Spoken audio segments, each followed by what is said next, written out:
Bismillahirrahmanirrahim. Assalamualaikum warahmatullahi wabarakatuh. Alhamdulillah wassalatu wassalamu ala nabiyyina Muhammad wa ala alihi wa sahbihi wa man tabi'ahu bi ihsan ila yaumiddin. Bapak, ikhwan semua dan saudara-saudara yang dimuliakan oleh Allah Subhanahu wa taala. Alhamdulillah pagi hari ini kita bisa berkumpul dalam keadaan sehat walafiat dan bisa bekerja kembali ke tempat kerjaan kita ini. Semoga kita pagi hari ini sampai nanti mendapatkan ridha Allah Subhanahu wa taala. Pada pagi hari ini saya melanjutkan renungan kita yang dulu pernah kita baca, yaitu surat Al-Asr.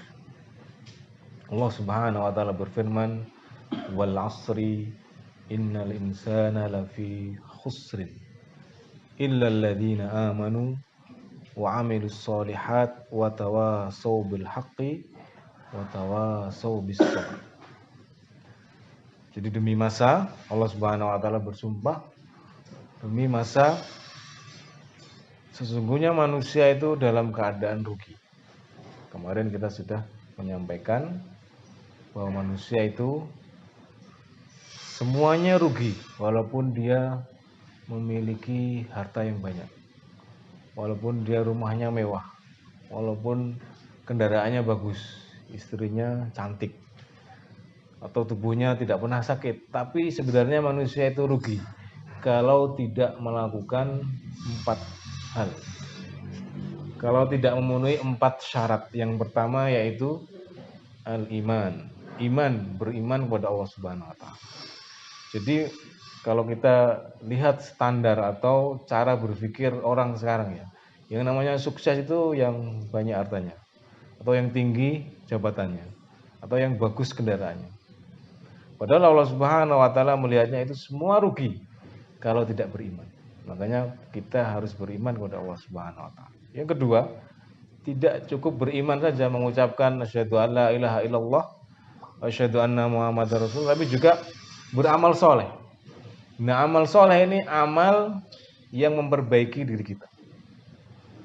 Sebagian orang mengatakan, beranggapan bahwa yang namanya amal soleh itu hanya sholat, infak, puasa, tapi tidak diperbaiki akhlaknya, tidak diperbaiki cara bicaranya, tidak diperbaiki cara jual belinya, suka menipu, nek utang orang bayar, kemudian suka berbohong, ingkar janji. Nah, al-amal as-soleh, amal yang soleh, yaitu amal yang memperbaiki diri kita. Ketika kita sholat, maka sholat itu bisa mencegah kita dari perbuatan keji dan mungkar, dari perbuatan dosa. Jadi saya mengajak diri saya pribadi dan pada semua anggota tim kita ini, rekan-rekan semua, untuk kita meningkatkan semangat kita dalam sholat. Karena sholat ini yang akan dihisab yang pertama kali oleh Allah Subhanahu wa taala, akan dihitung oleh Allah pertama kali ketika kita bertemu dengan Allah. Kita semua akan mati, ya. Sekarang kita mungkin hidup, usia kita mungkin 30, ada yang di bawah 30, itu belum pikiran nanti mati kapan. Tapi coba kita lihat saudara-saudara kita, tetangga-tetangga kita, banyak yang mati mendadak.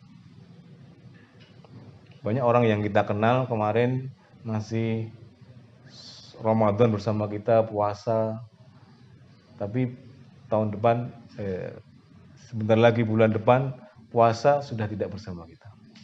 Nah, ini menjadi renungan bagi kita bahwa sewaktu-waktu kita bisa diambil oleh Allah Subhanahu wa taala. Dan ketika kita dipanggil oleh Allah, umur kita sudah habis, yang pertama kali ditanya adalah sholat. Yang pertama kali akan dimintai pertanggungjawaban, bagaimana sholat. Kalau sholat itu bagus, maka amalan yang lain akan bagus. Tapi kalau sholatnya sudah jelek, bolong-bolong, kadang malas, kadang rajin, naik turun. Nah, ini perlu distabilkan, semangatnya perlu ditambah kembali supaya bisa sholat istiqomah. Bisa sholat rajin sesuai dengan tepat waktu. Dan alhamdulillah di tempat kerja kita ini kita sangat diberi kelonggaran untuk beribadah. Jadi jangan disia-siakan apabila sudah waktunya untuk sholat dipanggil oleh Allah. Allahu Akbar, Allahu Akbar. Panggilan dari Allah. Sebenarnya kita mendengar dan kita setiap kali kita mendengar adzan itu adalah sebuah peperangan di dalam jiwa kita, di dalam hati kita. Sholat ora ya, males. Bagaimana kita memerangi rasa malas kita? Ini al-amal sholeh. Jadi orang itu semua akan rugi. Eman-eman kita ini kerja di dunia sudah susah payah, gajinya sidik, tapi nggak sholat. Ini sangat sayang sekali, sangat disayangkan sekali. Di dunia ini sudah rugi, di akhirat juga akan rugi. Maka tidak henti-hentinya saya mengajak diri saya untuk memperbaiki sholat kita. Saya tidak beranggapan sholat saya paling sempurna atau paling khusyuk. Yang sudah sholat 5 waktu perlu ditingkatkan kekhusyukannya. Ketika sholat tidak memikirkan kerjaan. Ketika sholat itu yang dipikirkan adalah Allah Subhanahu wa taala. Bagaimana kita bersyukur, bagaimana kita bertaubat, bagaimana kita memohon kepada Allah Subhanahu wa taala ridhonya, kemudahannya. Jadi yang masih malas sholat, mumpung kita masih diberi kesempatan oleh Allah Subhanahu wa taala, kita perbaiki sholat. Mulai hari ini. Kalau tidak hari ini, nanti akan ditunda-tunda terus. Manusia itu ya, ini kotak. Rasulullah SAW itu menggambarkan sebuah kotak. Kemudian di tengahnya itu ada garis lurus keluar dari kotak tersebut. Ini kotak ini adalah ajal manusia, adalah umur manusia.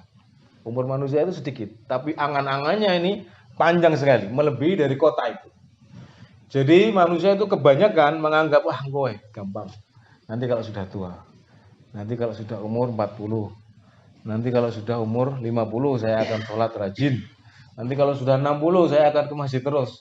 Ini panjang angan-angan manusia. Makanya kita harus putus supaya tidak terlalu panjang angan-angan kita. Tidak terlalu menganggap wah ini sudah masih aman. Allah Subhanahu wa taala memberikan kita waktu setiap hari ini. Setiap hari kita bangun tidur, kita harus berusaha untuk memperbaiki diri kita. Yang pertama yang harus kita perbaiki keimanan kita, tauhid kita, bahwa kita hanya menyembah kepada Allah Subhanahu wa taala. Menyembah kepada Allah, tidak meminta kepada selain Allah. Dan yang selanjutnya adalah memperbaiki sholat kita. Itu adalah al-amal sholih. Illal ladzina amanu wa amilus sholihat wa tawasau bil haqqi wa tawasau bis sabr. Tawasau bil haqqi, yaitu saling menasihati, saling memberikan wasiat, saling memberi peringatan. Tawasau artinya sama di antara kita ini. Saya kadang salah, jenengan juga kadang salah. Jenengan salah, saya juga kadang salah. Saling membenarkan. Dan tidak ada yang boleh merasa saya ini lebih tinggi dari orang lain. Sholat saya lebih baik dari orang lain. Tidak boleh. Belum tentu orang yang sholat setiap hari sekarang ini ke masjid, itu diterima sholatnya. Bisa jadi orang yang pada akhir hayatnya dia sholat, selama hidupnya dia tidak sholat, pada akhir hayatnya mau mati, dia sholat, sholatnya khusyuk diterima oleh Allah, dia bisa masuk surga. Yang jenda-jedi tiap hari sholat tapi tidak ikhlas, bisa jadi di akhir hayatnya husnul khatimah. Maka kita minta kepada Allah Subhanahu wa taala husnul khatimah dan berusaha untuk sholat setiap hari dan meminta di dalam sujud kita, Allahumma inni as'aluka husnul khatimah. Ya Allah, kami memohon kepadamu husnul khatimah. Jadi mati dalam keadaan beriman kepada Allah Subhanahu wa taala. Dan ini perlu di antara kita. Ini perumpamaan ya. Perumpamaan di dalam surat Al-Asr ini seperti orang yang tenggelam. Tenggelam atau sudah dia itu seperti orang yang mimpi. Kemudian dibangunkan oleh Allah, wal asr. Waktunya sempit, kamu bangun. Kalau enggak bangun, kamu tenggelam ke dalam laut. Dia bangun. Kemudian al-iman, amal soleh. Beriman dan beramal soleh. Tidak cukup itu saja, tidak cukup beriman, beramal soleh, tapi juga harus dia tawasau, saling memberi nasihat. Saling mengajak kepada kebaikan. Seperti dia ini kakinya ini dirantai. Rantainya itu nyambung ke anaknya atau ke adiknya atau ke saudaranya. Kalau dia tidak membangunkan saudaranya, dia akan semakin tenggelam. Makanya dibangunkan, ayo sholat. Sholat. Dan membangunkan itu tidak hanya sekali, baru ditinggal. Orang sholat, kemudian ditinggal, tidak dibangunkan lagi. Tapi juga harus setiap hari. Dikandani setiap hari, dinasihati biar dia bangun. Kalau dia tidak bangun, saya juga ikut tenggelam. Itulah perumpamaan surat Al-Asr. Jadi kita sudah tenggelam, kita juga harus membangunkan yang masih terikat. Kaki kita terikat dengan saudara kita. Kalau dia sudah bangun, dia sudah berenang, kemudian dia berusaha untuk tidak tenggelam. Wa tawasau bil haqqi wa tawasau bis sabr, dan juga saling beri nasihat dalam kesabaran. Ketika dia sudah bangun, berusaha sholat, nah sholat ini perlu kesabaran. Kadang malas. Iman yazid wa yanqus. Iman itu bertambah dan berkurang. Ketika sudah berenang capek, wah aku kesel. Dibangunkan lagi, diberi semangat. Begitu juga kita, di antara kita ini saling terkait, sesama muslim saling terkait. Kalau tidak membangunkan di antara kita, kalau tidak menyadarkan, maka saya rugi, jenengan juga rugi. Saya tenggelam, jenengan juga akan tenggelam. Oleh karena itu, setiap kajian kita, setiap keseharian kita ketemu, kita selalu mengajak untuk selalu memperbaiki amal soleh kita. Demikian faedah dari surat Al-Asr, semoga bermanfaat dan menambah iman dan takwa kepada Allah Subhanahu wa taala.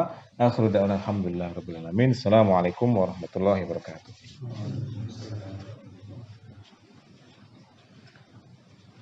Silakan lanjut.